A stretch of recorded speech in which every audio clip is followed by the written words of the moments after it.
Welcome to the Reader's Digest, September 2023 issue. Electrocuted at the L train. Alright, let me start off with today's first talk. I'm gonna call it the first times you got electrocuted at the L train. A stranger had fallen onto the train tracks where deadly dose of electricity kept anyone from grabbing him. Pretty much that was it.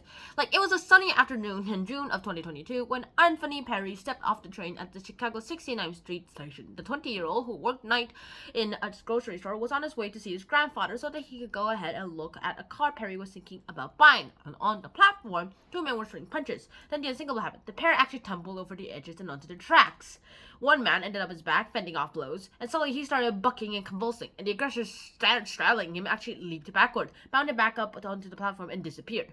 And the man that had fallen atop the third rail, the conduit for like 600 volts of electricity and power Chicago's L trains, and as Perry and other horrified onlookers watched, he twitched and grotesquely the current surged through his body and his head bouncing up and down the tracks, meaning he was being electrocuted with 600 volts. What? That's to him.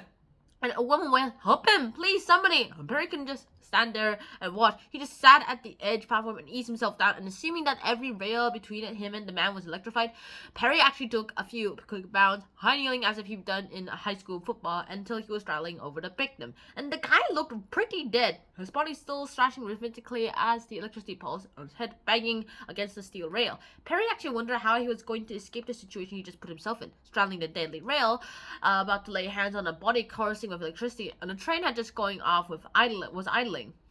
Thankfully, when the conductor seen him, would actually literally start up again, and putting his trust in God, actually Perry strapped down and grasped the victim's wrist. Instantly, he felt a blast of electric shock shoot through his body, and Perry flinched and jumped back. He reached out a second time and was shocked again, but the third time he sees the man's wrist and forearm, and braving the shocks, yanked, and the guy's body slid briefly among the third rail, which coming to the rest on the gravel on the outer edges of the track beside a concrete barricade. The man was breathing, but raggedly, and something wasn't right.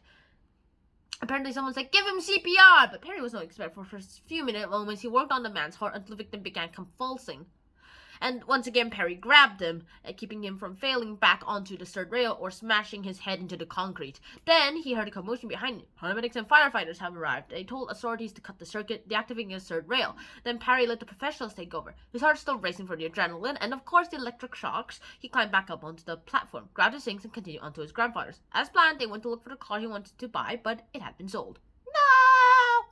That evening reported the incident, crediting an anonymous hero with saving the victim's life. After a friend outed him to media, Perry actually became the toast of Chicago. Just days after the incident, a local philanthropist rewarded him with a car, and Perry was then recruited by the Chicago Fire Department and is now training to be an EMT. Wow! Wow. Alright, next stop at the afterlife. Now, apparently there's things that actually come into this. There's no way to know for sure when you're going to die, where you're going, and when you die, but it's never too early to investigate your options. And after all, eternity is awfully a long time to end up in the wrong place. Let's start off with new one. You can go to ancient Egypt and die there! Yay! We know more about how the ancient Egyptians died and how they lived. Boo? Anyways, so the top attraction, the Hall of Two Truths, is a can't miss. Get an early start because you'll want to arrive washed, anointed, and barefoot, and wearing fresh clothes and sandals. The final judgment in Dua takes place in this long column chamber where Osiris and the other Egyptian gods enthroned under a canopy. And that is darn bad. And then Anubis, the jackal-headed judge of the dead, will weigh your heart against an ostrich feather. If the scales balance exactly, Osiris will welcome you into the afterlife. Hades. Next up, Hades. The top attraction is Cerberus. This is the iconic mascot of the Greek underworld and is a savage, three-headed brute. Hound, actually. Each of his necks bristling with snakes. He will be a meek little puppy dog when you go enter, but he will not hesitate to devour you once you try to exit, so get your curls the first time you actually meet him. Also, unless you're Hercules, don't try to escape. And if you are Hercules, grab his neck and suffocate him. Then leave. Wow.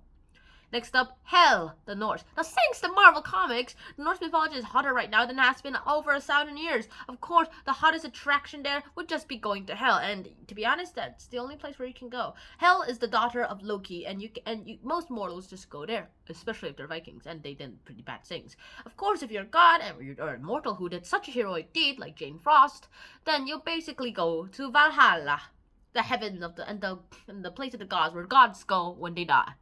Yay! And that's where everything seems to go here. And Hell, the daughter, is a grim mistress of the Hall of Egeldene, meaning damp of sleep. Her dish is hunger, her life is saltier, and her bed is core, which means hunger, famine, and sick bed. And its curtains are blickhalio, meaning gleaming disaster. And in short, she runs the world's worst IKEA. Yay. Next up, Inferno. Welcome to the Divine Comedy. Well, Dante offers another take on hell. The top attraction is the city of Dis. On the fifth circle of hell, you might can light a flame in a tower, battlement, and villages a king from Greek mythology that nobody remembers anymore. And he will appear to ferry you across the river Styx to Dis, a spectacular city of glowing minarets. And once inside Styx, you're in for a surprise. This is the sixth circle where heretics burn forever. Boo! Welcome, heretics! Next up, the land of the living. This is from DC Comics. Yep, le-hole! Ancient Greeks and Egyptians could only aspire to cosmology, confusing us the ones of superhero comics. Now, when you die, apparently, in the DC universe, you may be greeted by Necron, a force of evil with a skeletal monster makeup and body armor. And Necron rules the land of the unliving where souls await judgment and sometimes turn into the zombie space army called the Black Lantern Corps. Hey! That's the fake version of the Green Lantern Corps. But your best bet might be to hang on a few years. Resurrection is always just one new writer away. That seems pretty good. Alright, next up, Rah Ramen. Rah Ramen. Rah Ramen. A suppery, savory story of a Japanese sensation. And again, ramen is not just Japanese, it's also Korean, it's also Chinese, it's also apparently American. It's also Western. But it's apparently stereotypically Japanese. But my favorite ramen is the Shin Ramen and Wang Dukgon from Korea, who's actually got a boost in sales. So, yay! Le-hole! You may think of ramen as college kid cuisine, but dressier versions of this noodles and broth dish with toppings such as like roast pork, fish, cookies, and bamboo shoots and poached eggs, plus the instant kind of its bowl.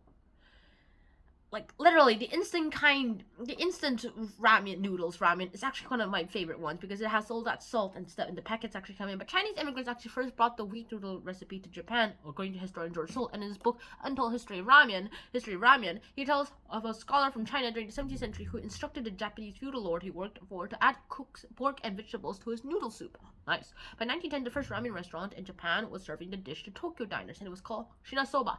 In Japanese, Shina is an archaic Japanese word for China, while soba are sin buckwheat noodles. The Japanese pronunciation of ramen, the Chinese word for the soft noodles, actually evolved into today's ramen. Hey! And also, if you like ramen, there are some things you can do. Like, if you're gonna eat the instant kind of ramen, then you just go ahead, pour the water, put in stuff, and probably add your own little stuff. I like to put my own eggs inside, and sometimes cheese, and then boil it. Yay! Next up, like, apparently lots of people actually started doing things. Taiwanese businessman in 1950 named Monofuku Ando actually created a dehydrated version of ramen that only required the addition of boiling water. It came to US in styrofoam cups under the name Cuppo Noodles in the 1970s, and in 1993 the company dropped the O, so now the official name is Cup Noodles. The Americanized version has shorter noodles that could be eaten more easily with a spoon, as opposed to the traditional chopsticks. Hey, chopsticks are better than spoons, you idiots! And that's pretty much it. Hungry visitors to ramen shops can also typically choose from 4 broths like the shoyu, the miso, the shio, or the tontoso, which is soy sauce based, made with fermented soybean paste, or the salt, or the tonkosu. Yay! And that's enough time. That's all the time we have for today. See you guys in the next episode for part 2. See you guys then. Until next time, shine out, peace, and wear a helmet.